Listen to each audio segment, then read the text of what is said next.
Hello and welcome back, adventurers, to another episode of Underdark Cellars. Today we are paying tribute to the season 3 premiere of Bridgerton by making three types of tea, cakes, and cookies that Lady Whistledown herself could not resist. Let's dive right in and get started, shall we?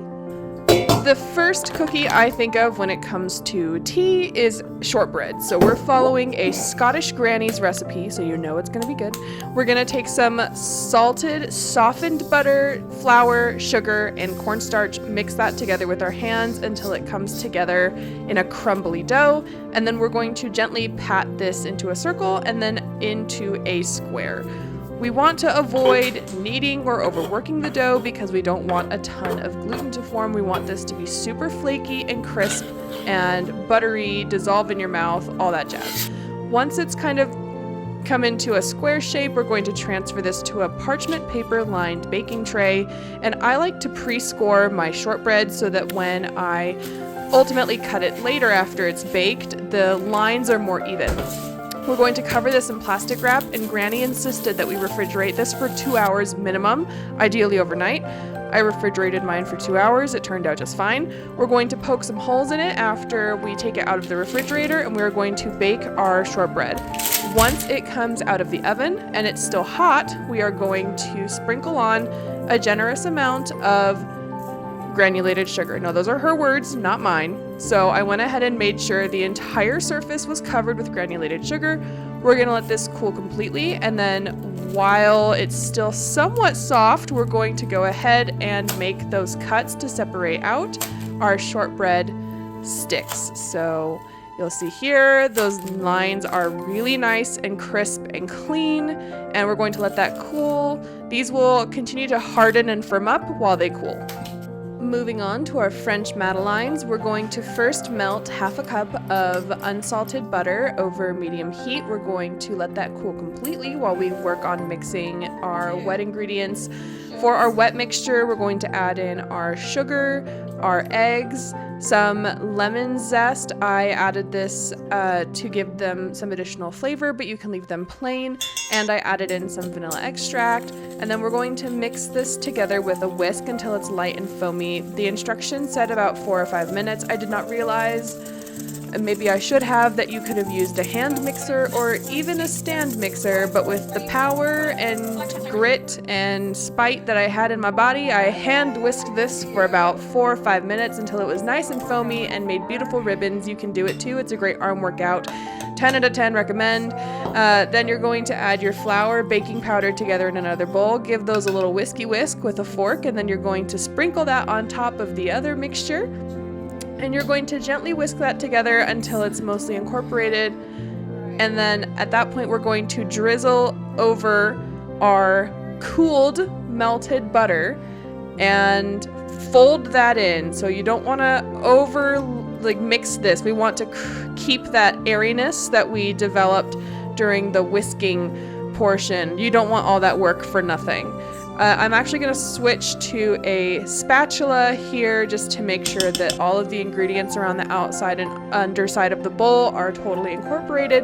And then, similar to what Granny said, we're going to let this chill in the fridge for 2 hours. Once that's done, we're going to flour and grease and flour our Madeleine baking pans. Is it Madeleine? Madeleine? I want to say it's Madeleine. I decided to only do one pan and see what happened with the other one. We're going to fill these 3/4 of the way full, and then we are going to bake these in the oven, let them cool completely, and then dust them with some powdered sugar. Let's move on to our Italian macarons. We're going to sift together some superfine almond flour and powdered sugar in a bowl, give that a mix to make sure there are no clumps, and set aside. For the syrup, we're putting together some water and sugar in a saucepan over medium heat. It needs to reach 117 degrees Celsius or 242 degrees Fahrenheit. We're also going to pour some egg whites into the bowl of a stand mixer and whip that until stiff peaks form. Once the stiff peaks form, we're going to drizzle in the hot syrup. It's important not to let that overcook, and we need to let that whip for 5 minutes. Meanwhile, we are going to pour some egg whites into the bowl with the almond flour and powdered sugar and mix that together until everything is thoroughly combined and our spatula can stick straight up. At that point, you will be able to add in your gel food coloring. Do not use a water-based food coloring. It'll mess everything up. Once the egg white and syrup mixture has had a chance to whip for 5 minutes, we're going to add that to the bowl with the almond flour mixture, and we are going to gently fold it in with a spatula. Time to pipe our macarons. We're going to pipe these to the first circle on the mat. I've also never made these before, so mine, I don't have perfect piping technique, but I'm gonna go around with my finger and gently tap down the little peaks that I've made on accident. And now we're gonna take out all of our frustrations and bang the cookie sheet onto the counter 10-11 times to bring up any excess air pockets that would otherwise cause bubbles and dents on the top of the macaron. Now this next step you cannot skip. You need to let them rest and dry for at least 45 minutes up to a couple hours before you bake them. This will make sure that the crust is even on the macarons. Pop them in the oven. After 5 minutes, open the oven door to release any steam and then finish baking. They bake for about 15 minutes, so it happens really fast. So pull them out of the oven and let them cool completely before you work on a filling. For my filling, I thought what was more romantic than rose. I thought white chocolate would pair really well with that, so I'm doing a white chocolate ganache.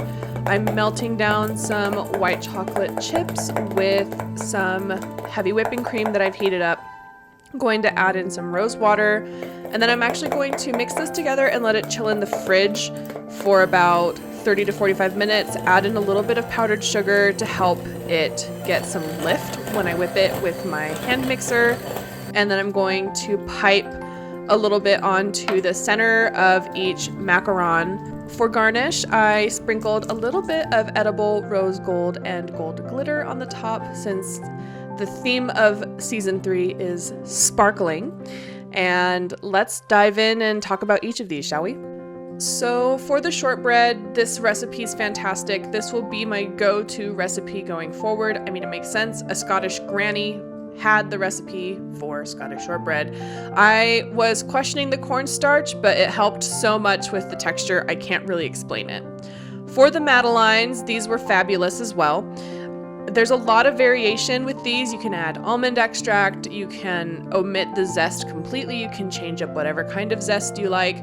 I love these. I think the texture is really light and fluffy, and it's not too sweet, so it's not overwhelming. They're actually one of my favorite cookies. Technically, they're almost a cross between a cookie and a cake, which is why I said tea cakes. But yeah, they're great. Make them. Boy, oh boy, was making macarons from scratch humbling, to say the least. I've never made them before. I understand now why they are considered very difficult to make. I think mine turned out okay. I think there's a lot that I could have fixed, but I wanted to give you as authentic a first time making experience as possible. Next time I would probably try the French macaron recipe, which is where you just whip the egg whites and fold everything in gradually. The Italian macaron recipe is a little different. It gears you towards having a shinier shell on the top, which you can kind of see here in this photo. Anyway, they tasted fantastic. Rose water, use it sparingly. If you use too much, your ganache will taste almost soapy. But yeah, I'll definitely try making these again. These were super cute and tasty, but all in all, still humbling. That brings us to the end of today's episode. Thank you so much for sticking around and watching. If you liked what you saw, smash that like button. If you have any comments, questions, suggestions, or critiques, leave those down below, and I would be happy to answer them or respond to them, and I just love to hear what you have to say. If you're not subscribed, please subscribe. We're trying to grow the channel, and if you would like to be notified when videos go live, make sure you ring that bell for notifications. And I think that's it. So adventurers, thank you so much for sticking around. Check out another video if you would like. It helps the algorithm. Do something nice for someone else and take care of yourselves. And I will see you next time. Bye-bye.